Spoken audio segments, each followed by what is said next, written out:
Bismillahirrahmanirrahim. Assalamualaikum warahmatullahi wabarakatuh. Saya nak mulakan dengan satu petikan yang ditulis oleh Al-Ghazali dalam Iljam Al-Awam an Ilmil Kalam. Al-Ghazali menyebutkan, ada ditanya kepada dia, falima lam yakshiful ghita' anil murad bi itlaq lafzil ilah. Kenapa sahaja tidak dibukakan semua hijab-hijab yang melindungi lafaz ilah? Lalu disebutkan hakikat sebenar, ini bukan jauhar, ini bukan a'rad, ini bukan sekian, ini bukan sekian, bukan sekian. Bagi tahu secara jelas. Kenapa Al-Quran sekadar nak kata ilah sahaja? Tak datangkan segala details yang pasti difahami oleh orang ramai. Al-Ghazali menjawab bahawa kalau itu yang berlaku di dalam nas, maka ramai orang akan meninggalkan agama. Orang akan meninggalkan agama kerana itu bukan tuntutan agama. Dan tidak ada kebaikan, wala khair fi mubalaghah fi tanzih.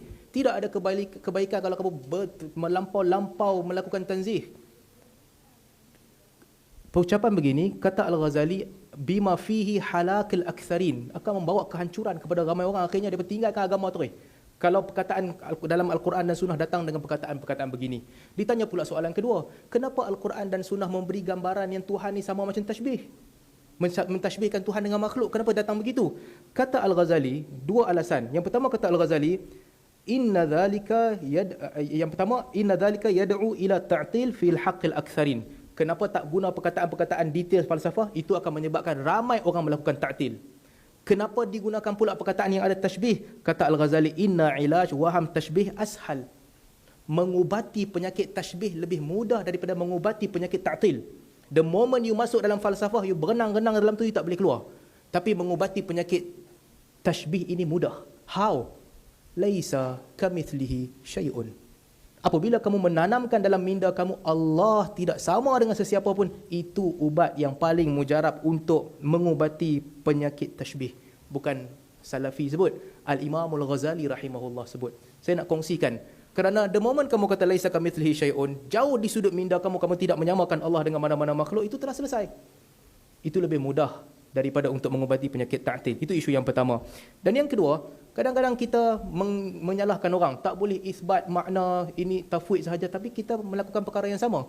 Dalam bab sama' dan basar sebagai contoh, kita tahu sama' tu apa, basar tu apa, tapi hakikatnya itu kita serahkan kepada Allah. Tapi tahu tak? Tahu. Demikian juga orang lain bila kata mereka mengisbatkan tangan Allah Subhanahu Wa Taala, tahu. Tapi hakikatnya bagaimana kita serahkan kepada Allah? Kenapa kita boleh bersimpati terhadap diri kita sendiri, tapi dekat orang lain hang mujassimah? Ini sikap yang tidak adil. Sebagaimana kita boleh bersimpati kepada diri kita sendiri, demikian jugalah sepatutnya kita berinteraksi dengan manhaj dan pilihan orang lain yang mereka mengisbatkan sifat tapi menafikan pemahaman tentang kaifiah. Ini isu yang penting untuk kalau dikatakan tak ada kaifiah langsung, tak nak langsung terima kaifiah, akhirnya khilaf ini adalah khilaf pada penggunaan kata sahaja. Bagi yang katakanlah dia kata ada kaifiah, kami tak tahu kaifiahnya apa, dan kaifiahnya tidak melibatkan perubahan dan juga pergerakan. Sama seperti kamu katakan tidak ada kaifiah, cuma bezanya istilah yang dibezakan. Jadi isu yang kedua, kadang-kadang kita bersimpati dengan diri sendiri, kita tidak bersimpati dengan orang lain. Yang ketiga, istilah-istilah falsafah mesti dibaca daripada kefahaman falsafah. Kita tak boleh ambil istilah tu pergi letak dalam bakul kita sesuka hati.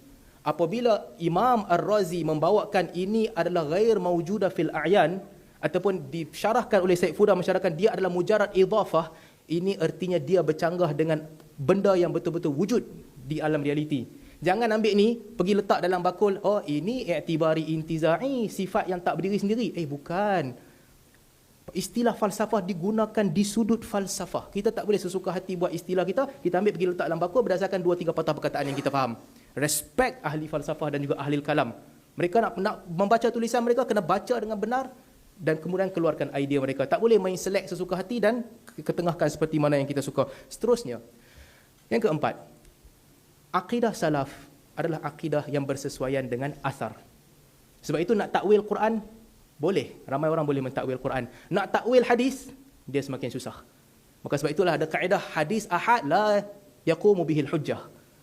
Kerana nak takwil semua hadis ahad, kadang-kadang nas dia datang dengan pemahaman yang sangat jelas. Nak larikan dia daripada maksud asal susah. Maka di situlah mazhab-mazhab ahli kalam membina kaedah dalil-dalil ahad walaupun sahih tidak menjadi hujjah. Sebab kamu dah susah nak takwil. Okey, third layer. Kalau kamu nak takwil asar-asar para sahabat, lagi susah dan kamu tak mampu. Ini menunjukkan apa? menunjukkan dia adalah rentetan kefahaman daripada Al-Quran dan Sunnah dan para sahabat. Mereka inline. Al-Quran dan para sahabat inline. Tak mungkin boleh takwil semua perkataan para sahabat. Kerana pemahaman mereka tentang Al-Quran, itu pemahaman yang berbeza dengan pemahaman ahli kalam. Tak boleh. Kalau pergi kepada tabi'in, lagi banyak. Buka tafsir Tabari, hang pergi takwil berjuta lah dalam tu. You cannot do that. Because itu kefahaman mereka. Semakin mendalam di dalam kefahaman salaf, takwil bukanlah pilihan kerana dia tidak menyelesaikan masalah. Itu isu yang keempat. Isu seterusnya, apabila kita nak cerita tentang mengaji mazhab Asy'ariyah, siapa guru Asy'ariyah dan sebagainya, saya fikir soalan ini soalan yang kebudak-budakan. Sebab dia bukan tentang mengaji dengan siapa, dia tentang hang baca ke tidak apa yang ditulis oleh mereka. Itu yang lebih penting. Kita ada ramai orang yang berbicara tentang salaf, tak mengaji pun dengan guru salaf. Kita ada ramai orang yang mengkritik Karamiyah, guru Karamiyah, siapa saya pun tak tahu. Tak ada pun, tapi pam-pam kita kritik. Balik kepada kaedah yang sama tadi, kadang-kadang kita bersimpati dengan diri sendiri, tapi dengan orang lain kita tak bersimpati. Diri kita, kita baca 2-3 patah, kita hentam aliran itu dengan sesuka hati kita. Oh, yang ni ada tangan-tangan Yahudi masuk dalam Sahih Muslim ke apa, kita bubuh sesuka hati kita, maitan diri orang lain. You mengaji dengan siapa? Ini sikap yang tidak adil. Maklumat dinilai berdasarkan maklumat, bukan dinilai berdasarkan apa yang kita nak daripada maklumat itu. Seterusnya, yang seterusnya saya nak sebutkan, apa yang saya sebut dalam podcast saya dan sebagainya, bukanlah maksud saya nak mengatakan Asy'ariyah terkeluar daripada Ahli Sunnah wal Jamaah. Itu bukan maksud saya, dan saya ulangi berkali-kali di mana-mana pentas. Asy'ariyah, Maturidiyah masih lagi dalam ruang lingkup Ahli Sunnah wal Jamaah. Cuma saya nak tekankan bahawa salaf tidak memahami dengan cara itu. Salaf tidak memahami dengan cara itu. Dan yang kedua saya nak tekankan, yang paling mudah untuk orang awam adalah sebagaimana yang difahami oleh para salaf. Itu yang saya nak tekankan. Asy'ariyah musbiti sifat. Pada saya mereka adalah Ahli Sunnah wal Jamaah. Tapi apakah pemahaman salaf begitu? Tidak. Dan saya bertanggungjawab untuk jelaskan. Sebagaimana kita nampak simplistiknya pemahaman salaf sangat mudah untuk diikuti dan firm, solid. Allah ada sifat-sifat Allah Subhanahu Wa Taala, dan Allah mendengar. Bila Allah kata Allah dengarlah. Bila Allah kata Allah lihat, Allah lihatlah. Bila Allah kata Allah berbicara dengan kamu di akhirat, kalau Allah berbicaralah. Bila Allah hancurkan kesemuanya, tidak ada apa yang tinggal, Allah bertanya limanil mulkul yaum. Allah lah yang menjawab lillahil wahidil qahhar. Itulah yang difahami, firm dan solid. Tapi saya terpaksa menjelaskan bahawa mekanisme Asy'ariyah berbeza-beza. Di sini ada mekanismenya dan di situ ada mekanismenya. Saya bukan nak kata dia keluar daripada Ahli Sunnah wal Jamaah, tapi kita kena berlaku adil. Kalau ingin mencari pendirian yang solid, maka telah tentu itu adalah pendirian salaf. Dan kalaulah ada rakan-rakan Asy'ariyah yang terasa hati dengan penjelasan saya minta maaf kalau tuan-tuan terasa hati. Tapi yang saya ceritakan, itulah mazhab Asy'ariyah. Itulah yang disebut oleh Al-Imam Ar-Razi rahimahullah, perbahasan yang sangat mendalam dalam bab itu. Dan itulah yang ditakrirkan oleh para a'immatul Asy'ariyah apabila mereka menyebut tentang ta'alluq tanjizi hadis adalah mujarrad idhafah. Saya berlaku jujur. Kalau tuan-tuan marah dengan saya minta maaf kerana kesalahan, kemarahan itu. Tapi saya telah bercakap apa yang ditulis oleh kitab-kitab. Kalau ingin membantah, bantahan mesti datang daripada kitab untuk menunjukkan tak, bukan yang macam kamu faham. Dia ada wujudnya. Kena bawa daripada kitab lah. Tak bolehlah kita bantah semata-mata, oh, hang tak erti mazhab Asy'ariyah, hang punya pemahaman salah. Itu seterusnya. Dan yang terakhir saya nak tekankan bahawa perbezaan ini tetap akan ada. Saya selalu tekankan dalam mana-mana dialog sekalipun. Akhirnya macam mana kita menguruskan perbezaan, itu yang lebih penting. Apabila orang mengkritik kita, kita akan jawab kritikan itu. Tapi tahapnya di mana? Jangan kafirkan orang. Jangan sesatkan orang mudah-mudah. Jangan keluarkan orang daripada ruang lingkup Ahli Sunnah wal Jamaah. Ini manhaj yang saya pegang dan saya konsisten bersama dengan manhaj ini. Saya tak minta untuk dialog ini dilaksanakan. Saya tak minta pun. Saya cakap dalam podcast, itulah kali terakhir dan pertama saya cakap tentang isu ini. Sahabat saya Ustaz Faiz yang kata saya fitnah, sedangkan itu mazhab kamu.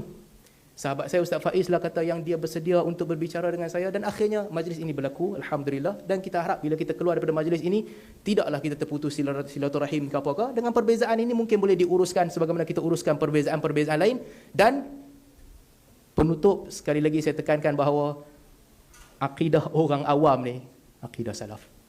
Orang awam dia memahami secara solid daripada nas. Itulah yang ditekankan oleh para salaf. Wallahu ta'ala a'lam. Assalamualaikum warahmatullahi wabarakatuh.